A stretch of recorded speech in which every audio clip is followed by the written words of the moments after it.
Как вы думаете, что находится за спинами этих людей?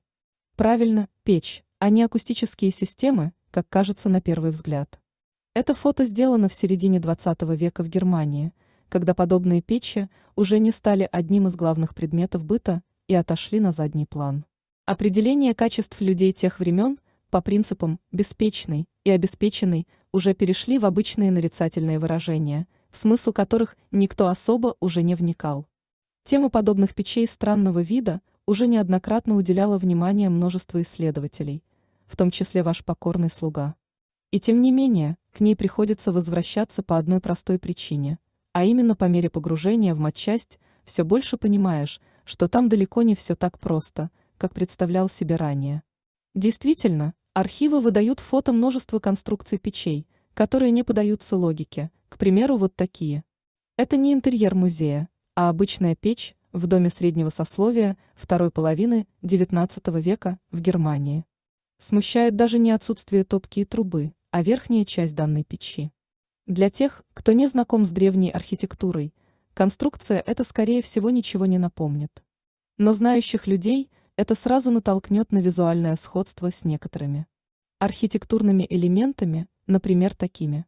Это самаркандские древности на момент их обнаружения фон Кауфманом в XIX веке, именно как они выглядели тогда, без всяких реставраций. Налицо та же ячеистая структура из вогнутых изразцов, только масштабы другие, видимые назначения тоже другие. Можно констатировать только одно: наши предки умели управлять инфракрасным излучением и еще какими-то аналогичными излучениями так же легко, как это сейчас делают светотехники в театрах. Но чтобы управлять инфракрасным излучением, его надо как минимум получить. А как это удавалось, да еще в печах со странной формой? Верхняя часть таких печей не дает ответ на этот вопрос, например, такая, или даже такая мечта имели со странно приподнятой верхней частью, для чего нужен обведенный элемент в этих печах. Он является тупиковым для горячего воздуха, и вряд ли его поверхность работала на передачу тепла от сбора излучения от сгорающего внутри топлива. И если вдруг поверхность этой надстройки изнутри покроет толстый слой копоти, то она из системы отопления выпадает практически полностью. Тем не менее, функционал у нее какой-то был. В пользу этого факта говорит случайно обнаруженная картина неизвестного художника начала XX века, как видим. По какой-то причине печь не совсем изящно доработали буржуйкой, очевидно, как раз для сгорания дров. Стоящая на заднем плане печь для дров не предназначена. Принцип ее работы совершенно другой, но раз в нее врезали трубу, какой-то воздушный канал там все же был. Случай такой топорной доработки печей совсем не единичен. Что это значит?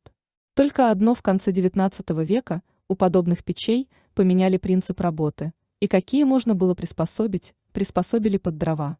Камера для сгорания дров находилась в нижней части, а верхнюю часть оставляли или для красоты, или чтобы замаскировать трубу, или ее просто невозможно было демонтировать без разрушения единой конструкции печи. Вот она, та самая печь-буржуйка, в хорошем смысле слова. Позволить такую могли себе только обеспеченные люди, которым не надо было ходить за дровами. Такая конструкция грела сама, спать и готовить на ней было дурным тоном, да и незачем. На это были специальные места и специально обученные люди. Главный ее признак – она стояла в комнатах никуда не встроенной, и, как правило, в нишах из нее или в нее выходили только дымоходы. Революционные люмпины, по аналогии, стали называть буржуйками все, что визуально напоминало такую конструкцию, даже если это была железная бочка, приспособленная под дрова, с трубой в форточку. Собственно, и эту роскошную печь на фото тоже доработали. Чем же была вызвана эта повсеместная доработка печей? Россию это тоже не обошло. Еще одна интересная деталь: в немецком языке подобная печь называется «оуфен», русский эквивалент «духовка». Сразу же напоминает российское жаргонное название мелких уличных торгашей – «афеня». Именно им и приписывают возникновение специфического сленга, называемого феней. Другое их название – «коробейники». Славились они тем, что у них полным-полна коробочка, есть и ситец, и парча.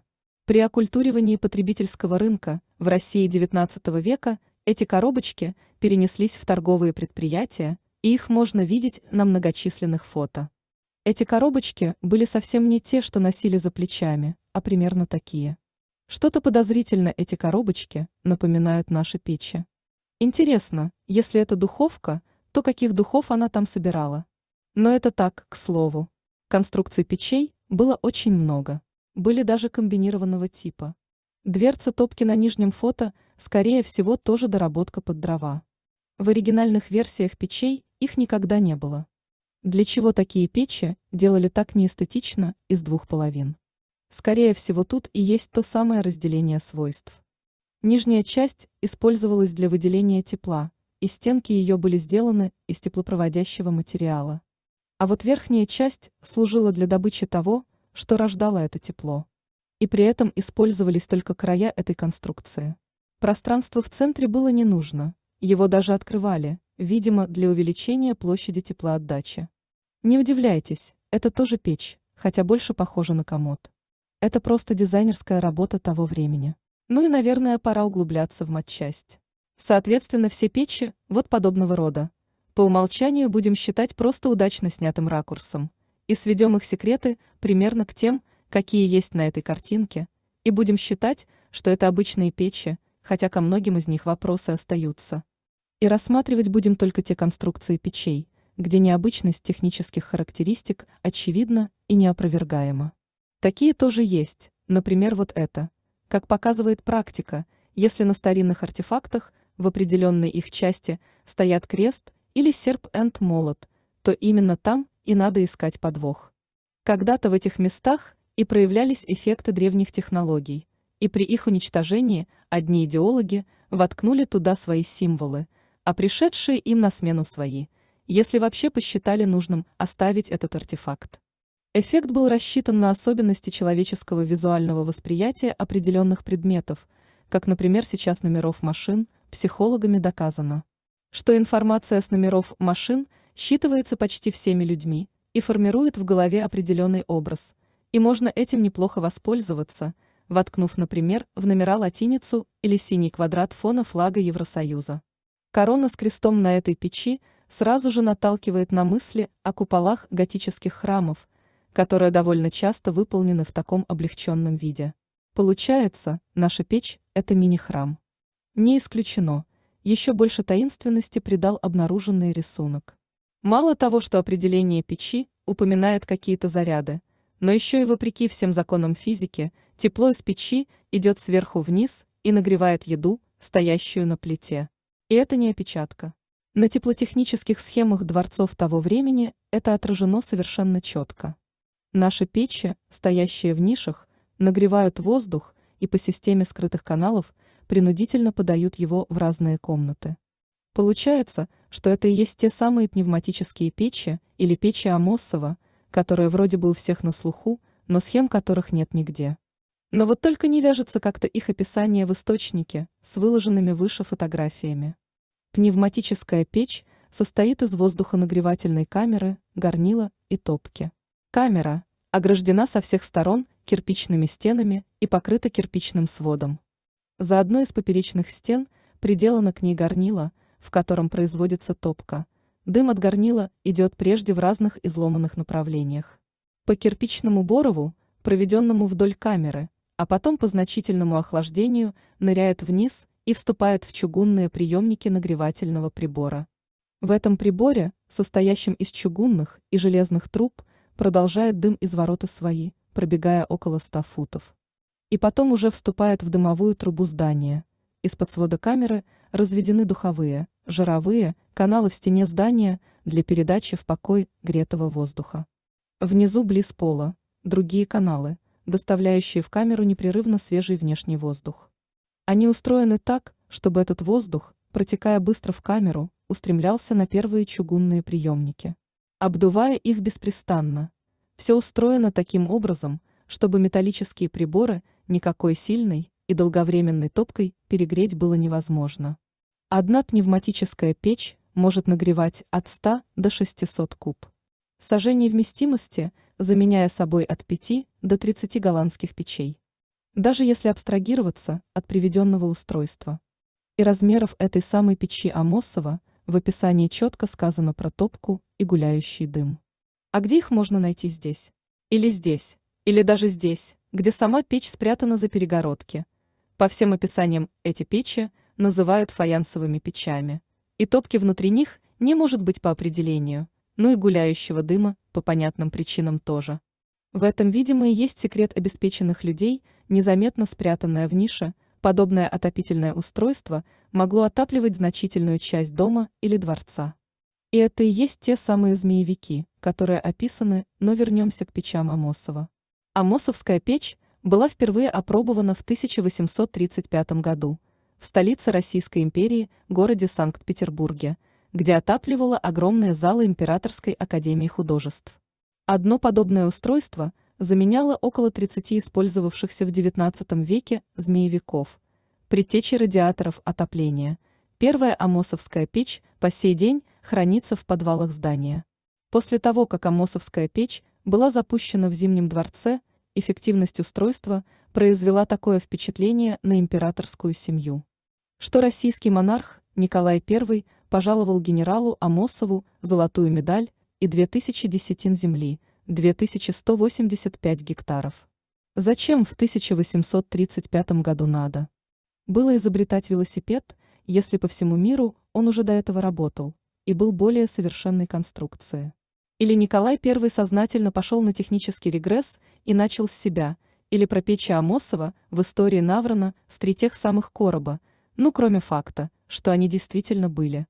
А скорее всего, борьба с этими бестопливными печами началась с Российской империи после 1812 года, и вот тогда-то и возникли эти печи Амосова как адаптация того, что было на дровяное отопление.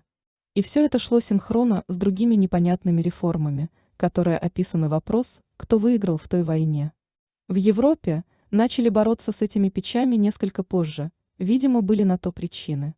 И почти до самого XX века эти печи продолжали там благополучно работать. А как эта печь могла гнать воздух? Собственно, ничего сложного тут нет. Что-то похожее было описано в технологическом процессе изготовления светильного газа, когда нагнетаемый горячий воздух или пар вызывал сухую перегонку сырья. Технически это сделать несложно. Двигатели Стирлинга были известны еще в XVII веке. Другой вопрос, а что там было источником нагрева? Явно не дрова. Глядя на фаянсовые печи, можно подумать что угодно, но только не это. Это еще один доработанный экземпляр фаянсовой печи. Видно, что по телу сооружения идут трещины. Очевидно, или внутри пробовали что-то поджигать, или, что скорее всего, нанесли внешнее механическое повреждение. Вес у этой печи вполне приличный. Почему она не разваливается? Аналогично и здесь. Кракелюры идут по всей нижней части. Эта печь не в проектном положении, судя по всему, ее сняли на выброс и временно поставили в уголок. Стойкое ощущение, что внутри этого фаянса арматура. Что же могло греть эту печь? Попадаются и такие конструкции печей. Обе печи явно выполнены из изразцов. Нижняя, хотя и тоже содержит следы доработки, имеет очень узкую верхнюю часть, причем тоже из изразцов и под уклоном. На чем там могли держаться эти изразцы, чтобы не разваливаться от нагрева? Стоп, начинаем думать. А для этого снова используем сайты продажи антиквариата, где можно найти подробные фото нужного со всех сторон. Как видим, наши изразцы имеют отверстия на румпе. Собственно, это не новость. Все знают, что они крепятся к кладке при помощи железных прутьев и проволоки. Угловые изразцы имеют горизонтальные отверстия, простые вертикальные. Одно маленькое, ну а если кладки нет? Ответ очевиден, эти прутья можно соединить во вполне жесткий металлический каркас и нанизать на него изразцы так, что они будут держаться вечно. Кроме того, всегда посещали мысли на тему, почему изразцы делаются с румпами и тем самым прислоняются к кладке печи с почти гарантированным воздушным зазором, что ухудшает теплоотдачу. Диагноз ясен в данном случае, изразцы нужны не для теплоотдачи, а чтобы прикрыть собой железный металлокаркас. В старинных печах подобного толка изразцы на нагрев окружающего воздуха совсем не работали, или это был побочный эффект. И еще одна маленькая деталь, мало кто знает, что керамика имеет повышенную магнитную проницаемость. Благодаря ей археологи даже ищут подземные водоводы прошлых цивилизаций. А теперь взглянем еще раз на главное фото, и мы поймем, что там керамические изразцы – это линзы для инфракрасных лучей. А все наши фаянсовые печи есть не что иное, как модель обычного храма, и все стенки в них такие же, как в храме, с металлокаркасом. У этой печи, как собственно и у других, налицо все составные части храмового здания, как то крест, купол, барабан и здание. И вот внутри этого здания, которое было снизу и которое дорабатывали топочными дверками, и шел процесс нагревания воздуха. Обведенные символы прямо указывают на то, что и в печи, и в нише, в которой она стоит, есть армированные колонны. И в итоге мы получаем такой же вид бесплатного отопления, как и описанный, разве что с небольшими отличиями. Над нишами в зданиях, как правило, всегда над кровлей, стояли те самые дымовые трубы, из которых никогда не шел дым. Действительно, а зачем ему куда-то идти? П.С. Для интересующихся прилагаю еще некоторое количество видов старинных печей.